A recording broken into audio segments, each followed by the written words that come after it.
अस्सलामुअलैकुम, मैं हूं ताबिश मीर और आप इस वक्त मुलाहिज़ा कर रहे हैं स्पोर्ट्स 21। पाकिस्तान टीम ने जनूबी अफ्रीका को तारीखी शिकस्त दी 93 रन से और पहले टेस्ट में कामयाबी समेटी, जिसके बाद इस वक्त डिजिटल मीडिया पर यह मुतालबा किया जा रहा है कि शान मसूद इस वक्त डी कैटेगरी के कप्तान जो है शुमार किए जा रहे हैं। उनका सेंट्रल कॉन्ट्रैक्ट जो है वो डी कैटेगरी का है, तो मुतालबा किया जा रहा है कि शान मसूद को इस शानदार कामयाबी पर उनका कॉन्ट्रैक्ट जो है उसे बेहतर कर दिया जाए। सेंट्रल कॉन्ट्रैक्ट के मुतालिक मैं बात कर रहा हूँ। तो दूसरी जानिब इस वक्त पाकिस्तान टीम और क्रिकेट बोर्ड की भी कुछ अहम फैसले इस वक्त ज़ेर गौर हैं। पाकिस्तान की T20 या इसकी टीम में कौन कौन से खिलाड़ी शामिल होंगे, ये एक अहम सवाल है। क्या बाबर आजम और मोहम्मद रिजवान की एक बार फिर से T20 स्क्वाड के अंदर वापसी होने का इम्कान है, या फिर ये जो डिजिटल मीडिया पर बातें हैं या अफवाहें ही हैं।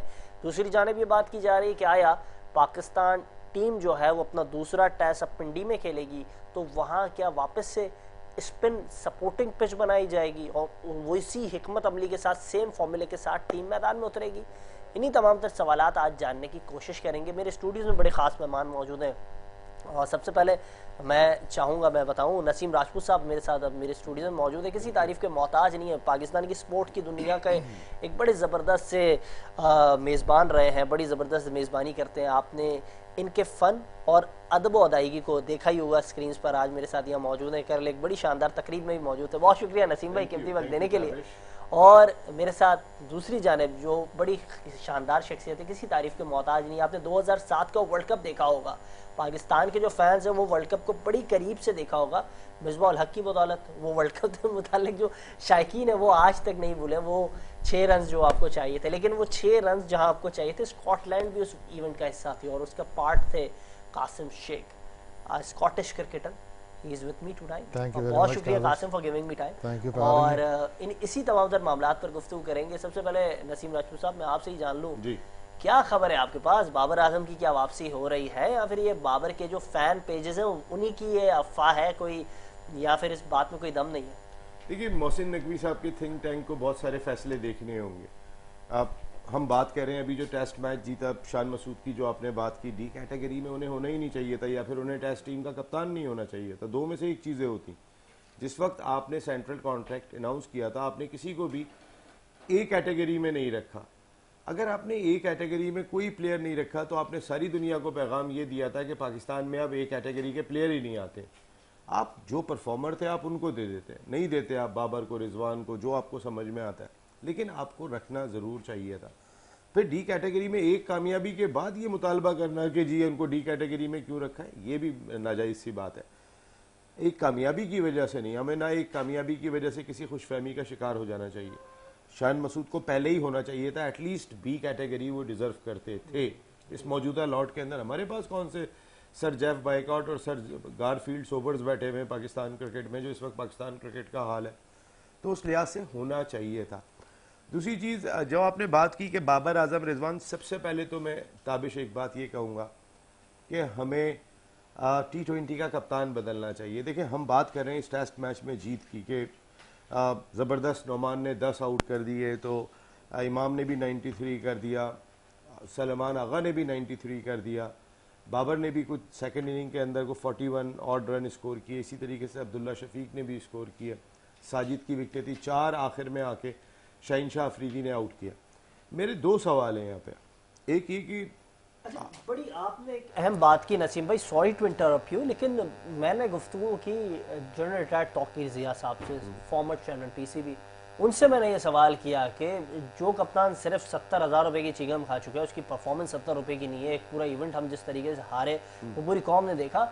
उन्होंने कहा कि अगर जिस दिलेरी का मुजाहरा किया है, जिस बोल्ड तरीके से बाहैसियत बॉलर शाहीन को हमने इस इवेंट में देखा, एज अ बैटर उन्होंने ऊपर आके भी छक्के लगाए, तो शान को कप्तान होना चाहिए, उनका मुतालबा था। ना ये नसीम राजपूत शाहीन को उनका मुतालबा, ये शाहीन का मुतालबा एक्स चेयरमैन PCB कर रहे हैं, ना आप कर रहे हैं ना मैं कर रहे, तो आप क्या समझते हैं, ये एक बेहतर फैसला है? देखिए, जनरल तौकीर ज़िया साहब को एक क्रेडिट बहुत बड़ा जाएगा कि बहुत सारे लोग शोएब अख्तर को टीम में रखने के हामी नहीं थे, टीम के खिलाड़ी, लेकिन वो इंसिस्ट करते थे कि शोएब अख्तर एक डिफरेंट ब्रांड है, होना चाहिए। और फिर वो क्योंकि मंगला कोर के कमांडर थे उस वक्त, पाकिस्तान क्रिकेट बोर्ड के चेयरमैन थे, तो जो उन्होंने इम्प्लीमेंट किया खिलाड़ियों को मानना पड़ा। मेरे ख्याल है मोहसिन नकवी साहब भी इस वक्त कमांडर तो है ना, उनकी पोजीशन अपनी भी बड़ी स्ट्रांग है, उन्हें भी ये फैसला ले लेना चाहिए कि शहीनशाह अफरीदी को ही कप्तान होना चाहिए। नंबर 2 ताबिश, लेकिन उन्होंने ही कप्तानी से हटाया था। जब वो चेयरमैन बने तो उसके जो कप्तानी थी वो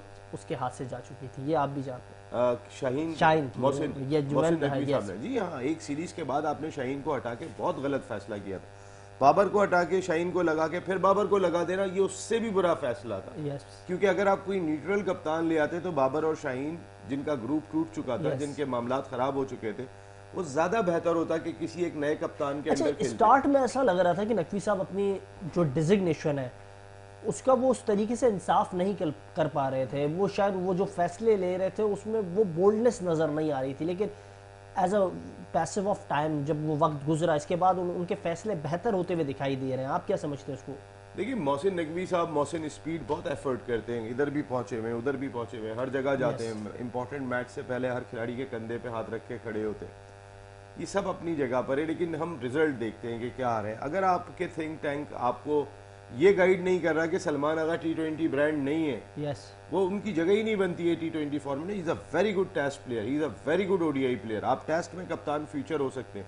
मैं जो बात कर रहा था, हमने शाहीन की परफॉर्मेंस जी आके उड़ा के रख दिया। मैं बात कर रहा था कि जनाब नोमान ने, लेकिन जो 93 रन और जो 5 कैच लिए थे सलमान आगा ने, वो बहुत क्रूशियल थे।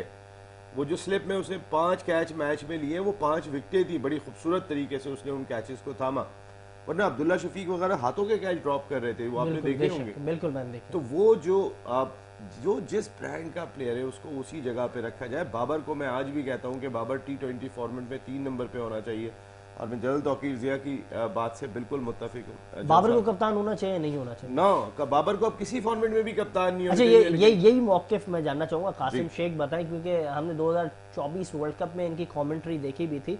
तो मुझे कासिम ये बताइएगा, आप समझते हैं बाबर आजम के जो चाहने वाले उन्हें कप्तान बनाना चाहते हैं, तो ये उनकी जो चाहत है जायज़ है या नाजायज़ है?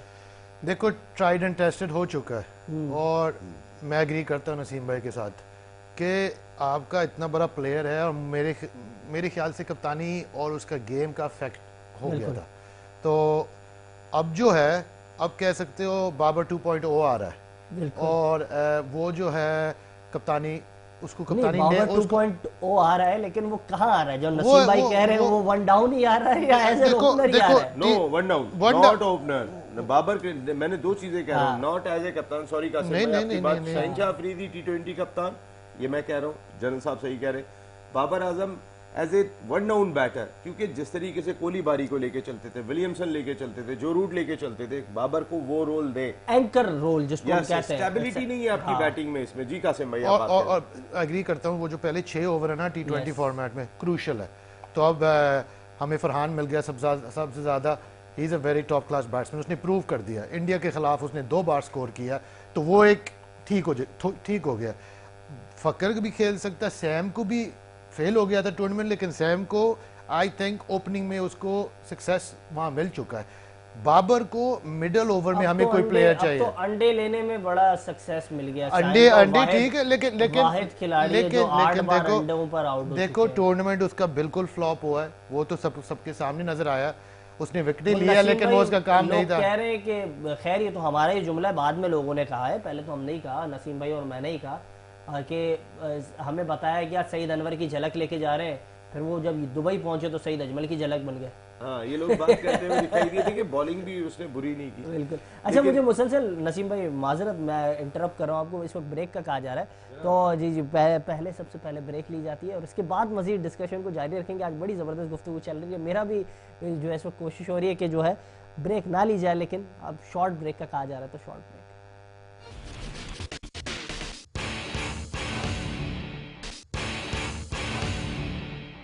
प्रोग्राम में एक बार फिर से खुशामदीद, और हम गुफ्तगू कर रहे थे पाकिस्तान टीम की कारकर्दगी पर, और जिस अंदाज से नोमान ने बॉलिंग का मुजाहरा किया, इसके बाद एक और एजाज़ नोमान ने हासिल कर दिया है।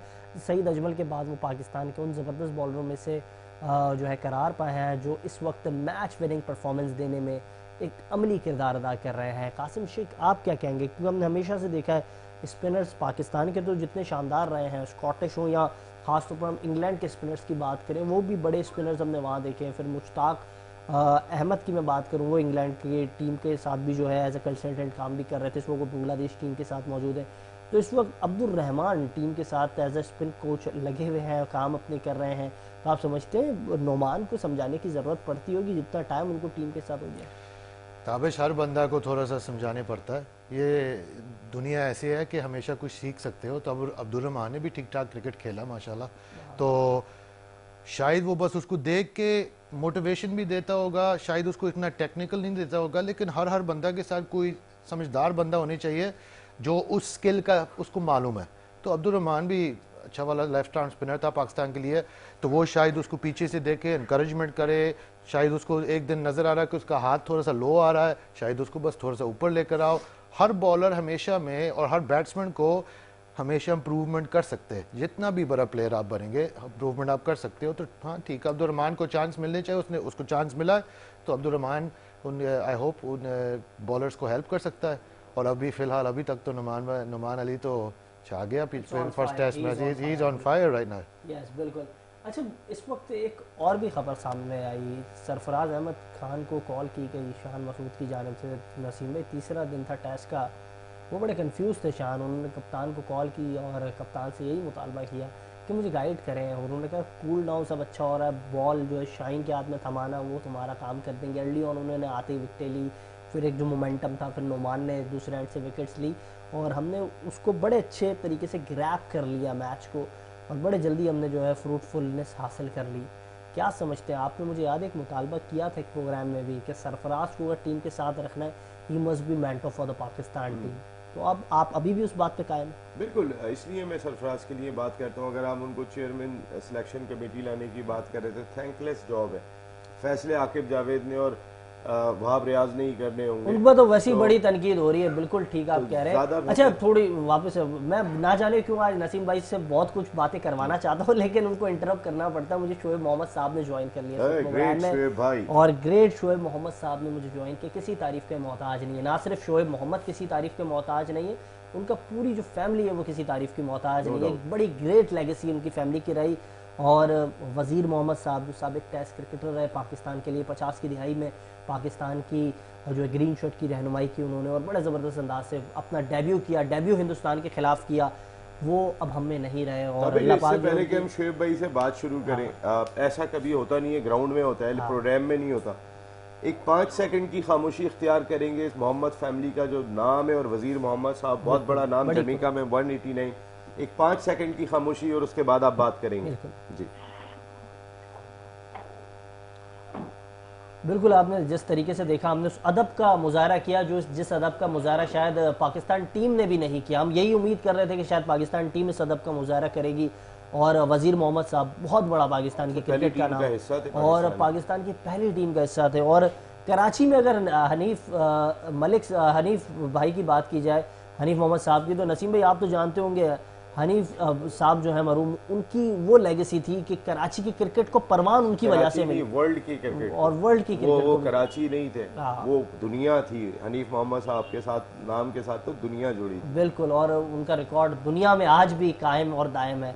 और मेरे साथ किसी वक्त ज़ाया किए बगैर मैं जो है तंग करूंगा और जहमत दूंगा शोएब मोहम्मद साहब को। बहुत शुक्रिया कीमती वक्त देने के लिए शोएब मोहम्मद साहब, आपने हमें ज्वाइन किया। इस वक्त पाकिस्तान टीम की सिलेक्शन, कोचेज और दीगर मामला पर बात की जा रही है। आपको ये क्रेडिट भी हासिल है, 2009 की जो टीम बनी थी उसका भी आप पार्ट थे। 2009 की जो टीम थी उसकी सिलेक्शन कमेटी का आप पार्ट थे। फिर अभी रिसेंट पास में हमने देखा जो हमारी अंडर 19 की टीम थी जिसने फाइनल खेला, उसकी सिलेक्शन कमेटी का आप पार्ट थे। तो बहुत सारे क्रेडिट आपको भी जाते हैं। आपने भी रिकॉर्ड्स कई बनाए पाकिस्तान के लिए। 200 रन जो आपने रिकॉर्ड बनाया वो आज भी कायम है। Top class cricketer. क्या कहेंगे, पहला टेस्ट तो इख्तिताम पजीर हो गया। बड़ी उम्मीदें थी बैटर्स पे, बाबर रिजवान का कमबैक होना था, हमें बड़ी उम्मीदें थी, तवक्कात थी। उस तरीके से शोएब भाई उन्होंने परफॉर्म नहीं किया। What is your words for him? देखिए, पहले तो आप नसीम भाई का और आपका बहुत शुक्रिया कि आप लोगों ने इतनी मोहब्बत का इजहार किया और खामोशी इख्तियार की वज़ीर साहब के लिए। और खास तौर पे ये भी नोट करने वाली बात है कि ब्लैक आर्म बैंड भी पाकिस्तान टीम में नहीं पहने, तो ये बहुत मेलनकली मोमेंट फॉर क्रिकेट है पाकिस्तान के लिए कि इतने बड़े स्टार जो पाकिस्तान जो पहले 2 टेस्ट मैच जीता है ऑस्ट्रेलिया और वेस्ट इंडीज से, उसमें वजीर साहब के दोनों टेस्ट मैच में सेंचुरियां थी। But all said and done, that's how Pakistan works. और यहाँ ये चीजें ओवरलुक पीसीबी ये भी डिपार्टमेंट में कर जाता है, ये बहुत हैरत की बात। दूसरी बात ये है कि पाकिस्तान टीम जो साउथ अफ्रीका के अगेंस्ट जो उनका डिस्प्ले था, वो उन्होंने एक तरह से उनको एक गेटवे ओपनिंग जरूर दे दी थी, और वो थोड़ा सा उनकी एक आध पार्टनरशिप जो और लग जाती तो वो मैच ही पूरा टेस्ट मैच, जबकि पूरा फेवर पाकिस्तान के रहा। लेकिन ये कि उसमें ऐसे मौकों के ऊपर पाकिस्तान का डिस्करेजिंग परफॉर्मेंस नजर आई, जिसमें शायद कोई दूसरी और टीम होती या थोड़े से रिनाउंड बैट्समैन होते थे कि ये थोड़ी टीम रॉ है, फ्रेश है, नई है। ऑल्दो के पास साउथ अफ्रीका की टीम जो खेली और जीती टेस्ट सीरीज, उसके प्लेयर्स डिफरेंट भी थे। तो लेकिन ये कि जीत होती है, और पाकिस्तान ने अपनी टेरिटरी के अंदर जिस तरह खेला और अपना होम ग्राउंड का एडवांटेज लिया, वो बिल्कुल सही था। और उसमें लेकिन जिस तरह 5-5 विकेटें 15 रन पे गिर जाना, ये कोई बहुत दुनिया की बड़ी टीमों में ये चीजें नजर कभी तो आ सकती हैं, लेकिन अक्सर जो पाकिस्तान टीम के साथ नजर आता है वो शायद कोई और टीम के साथ नजर ना आता हो। बिल्कुल, हिंदुस्तान 36 पर एक ही बार आउट हुआ है, बार बार हिंदुस्तान की टीम भी नहीं होती, लेकिन हमारी आधी टीम ने बड़ी इंपॉर्टेंट बात कही है कि वो जो आपने 6.3 ओवर में 17 रन के ओवर्स जो आपके 5 आउट हुए सेकंड इनिंग में, देखिए आप टॉस जीत गए, बहुत इंपॉर्टेंट था, आपको 100 रन की लीड मिल गई, बहुत इंपॉर्टेंट थी। लेकिन इसका ये मतलब नहीं है कि प्रोफेशनल क्रिकेट को कैजुअल अंदाज से खेला जाए। वो जो 5 विकेटें गिरी थी वो नसीम भाई, it was looking like the gully boys are playing over there, it was looking like this. लेकिन शोएब भाई मुझे ये बताइएगा, आज से पहले जब मैं आपके क्रिकेटर्स की बात करता हूँ, जिस सर्किट में आपने क्रिकेट खेली, जिस एरा में आपने क्रिकेट खेली, उस वक्त सारे लेजेंड्स थे, बगैर लेजेंड्स कहे बात ही नहीं होती थी। तो अब जब 90 आपने कर लिए, 75 रन आपने कर लिए, तो बंदा तो 100 रन को देख रहा होता है। हमारे 93 पे 2 बैटर्स आउट हो गए पहले इनिंग्स के अंदर, 75 पर 2 बैटर्स आउट हो गए। Where are the turn for the batters when they will go to score it?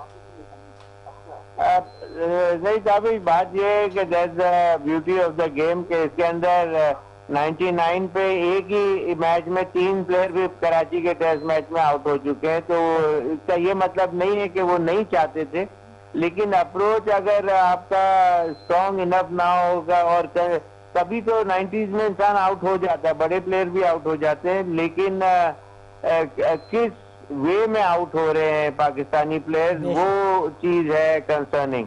और उन्होंने जिस तरह जो भी शॉट्स वगैरह खेलते हुए नजर आए हैं, वो अलार्मिंग सिचुएशन है कि उनको गाइडेंस कैसी दी जा रही है पीछे से कि और जबकि पाकिस्तान अगर होम ग्राउंड है और पिचेस स्पिनिंग के ऊपर आपको कुछ मास्टरी है, तो इसका मतलब उसमें आपको तो बेहतर खेलते हैं। दोनों इनिंग में 15-18 रन पे आउट हुए हैं 5 नसीम जी, तो जी। बात वही है जो आपने भी पॉइंट आउट किया और मैंने भी, कि ये इतने कम रनों में 5-5 प्लेयर अगर आउट हो जा रहे हैं, तो ये कोचेज, सो कॉल्ड कोचेज, मेरी नजर में तो सो कॉल्ड कोचेज हैं जो क्रिकेट खेल लेते हैं। इसका ये मतलब नहीं होता कि वो कोच के लिए क्वालिफाई कर जाए। पाकिस्तान में तो कोई दीन ईमान ही नहीं है, मैं समझता हूँ। और जो बैक बेंचर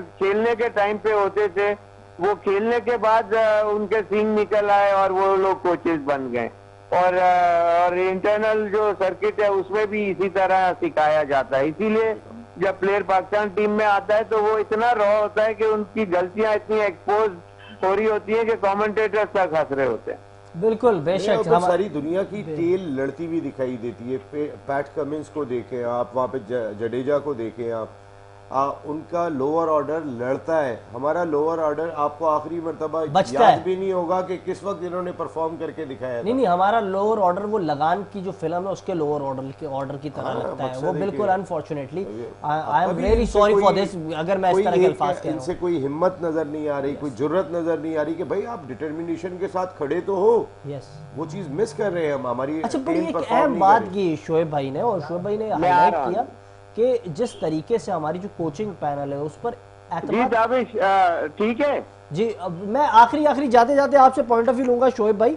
इस वक्त तो मोहम्मद यूसुफ की जानिब से भी एक बयान सामने आया, काइंडली इस पर आप रिस्पॉन्ड कीजिएगा, कि वो कह रहे हैं कि आमिर जमाल और फैसल अकरम को टीम में होना चाहिए, शाहीन को आप खामा खा इस्तेमाल कर रहे हैं, हसन अली को खामा खा इस्तेमाल कर रहे हैं। आप भी इस बात से एग्री करेंगे? देखिए आमिर जमाल अच्छे बॉलर हैं, बैट्समैन भी, उन्होंने 90 भी कुछ किए ऑस्ट्रेलिया में, और हसन अली की जगह तो पहले टेस्ट में भी नहीं बनती थी, तो उसको उसमें चांस दे दिया और उसमें आपने देखा कि कोई ग्रेट शेक पैदा नहीं कर सके। तो बिल्कुल आमिर जमाल का एक आपका नाम समझ आया जो आपने नाम लिया, तो वो तो बिल्कुल डेफिनेटली हो सकते हैं, होना भी चाहिए। होना भी चाहिए। बहुत शुक्रिया कीमती वक्त देने के लिए शोएब मोहम्मद साहब, मेरे साथ आज के प्रोग्राम में मौजूद थे, आपने उनकी गुफ्तगू सुनी। नसीम भाई क्या कहेंगे इस वक्त? उन्होंने जो है एतमाद जिस तरीके से कोचिंग पैनल पर होता है, आज से माजी में हम देखते थे जो कोचिंग पैनल बनते थे, जावेद भाई भी कोचिंग पैनल का पार्ट रहे और वो बड़े स्ट्रेट थे।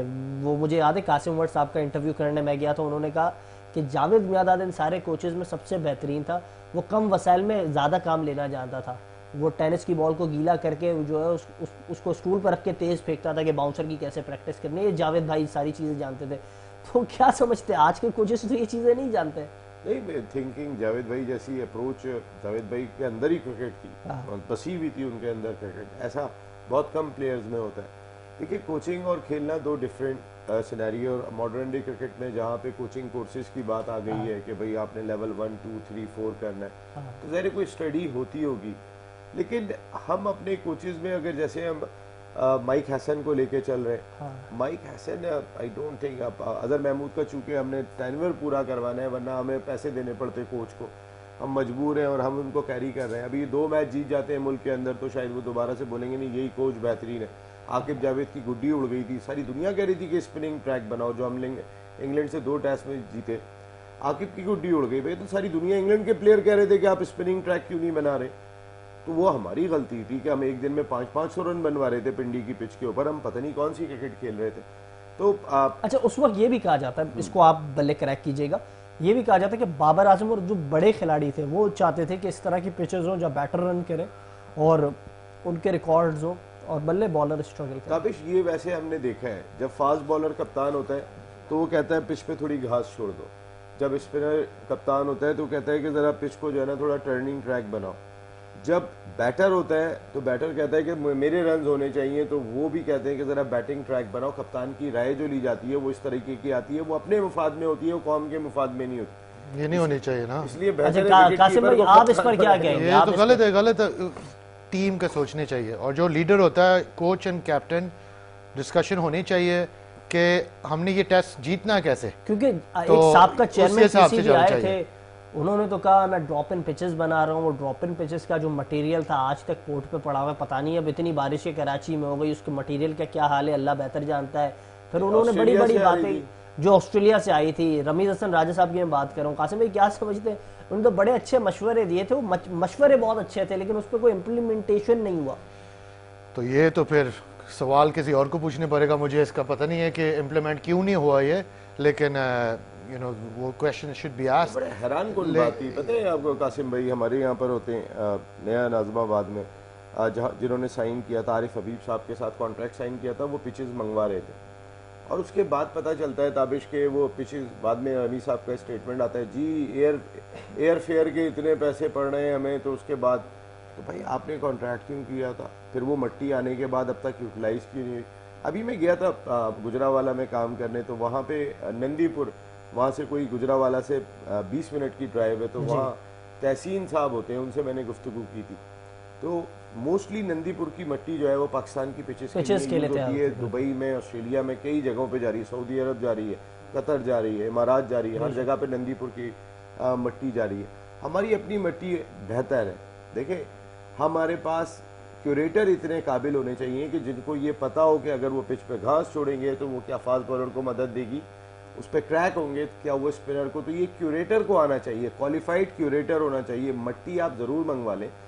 आईसीसी की एकेडमी में सिडनी की पिच भी है, मेलबर्न की पिच भी है, पर्थ की पिच भी लाके उन्होंने लगाई, किसी ज़माने में बहुत तेज़ हुआ करती थी। उन्होंने वो फैसिलिटीज़ ज़रूर प्रोवाइड की। आप भी अपने प्रैक्टिस एरिया में ज़रूर लगवा सकते हैं, लेकिन अपनी मट्टी पे चलने का सलीका सीखो। संगे मरमर पे चलोगे तो फिसल जाओगे। बिल्कुल, बहुत खूब, बहुत खूब। और ये जो आपने बात की ना, असल में हमारे यहाँ जो पीसीबी हेडक्वार्टर्स की जो 4 दीवारी है उसके मुतालिक यही तासुरात सामने आते हैं कि वो संगे मरमर को ज़्यादा प्रेफर करते हैं ना इसके लिए। उनके बस सिर्फ ठंडे कमरों में बैठ के अच्छा, मशवरे। इस वक्त एक ये भी तासुर सामने आ रहा है, इस पर आप ज़्यादा क्लियर अंदाज से बात कर सकते हैं। हम जब भी बात करते हैं चेयरमैन पीसीबी की, उनकी कारकर्दगी की, तो इस वक्त जो नकवी साहब हैं वो एज ए चेयरमैन डील कर रहे हैं, लेकिन जो उनके साथ उनके मुशीर हैं वो वही साहब मुशीर हैं जो साहब 3 जो चेयरमैन गुजरे उनके साथ रहे, रमीज़ राजा के साथ भी रहे, वो नजम सेठी के साथ भी रहे, ज़का अशरफ के साथ भी रहे। तो वो फैसले तो वही हैं, जो मशवरे हैं वो भी वैसे ही हैं। अगर मुशीर की आप बात करें तो मोस्टली उनके मुशीर बदलते रहे। मोहसिन नकवी साहब के एक मुशीर उनके वो कायम है, उनका नाम है वहाब रियाज। वो होते हैं सेटअप के अंदर, चाहे वो सामने से हो पीछे से हो, लेकिन ज़का साहब के भी टेन्योर में थे। हाँ, लेकिन वो लास्ट टाइम के अंदर थे, इतना ज़्यादा इन्वॉल्व नहीं हुए थे। लेकिन मोहसिन नकवी साहब के चूँकि वजीर भी रहे थे, कुछ उनके फैमिली टर्म्स हैं जिसकी वजह से इसका भी खुलासा किया जाएगा प्रोग्राम में। वक्त एक शॉर्ट ब्रेक का, कहीं नहीं जाइएगा, देखते रहे स्पोर्ट्स 20 में।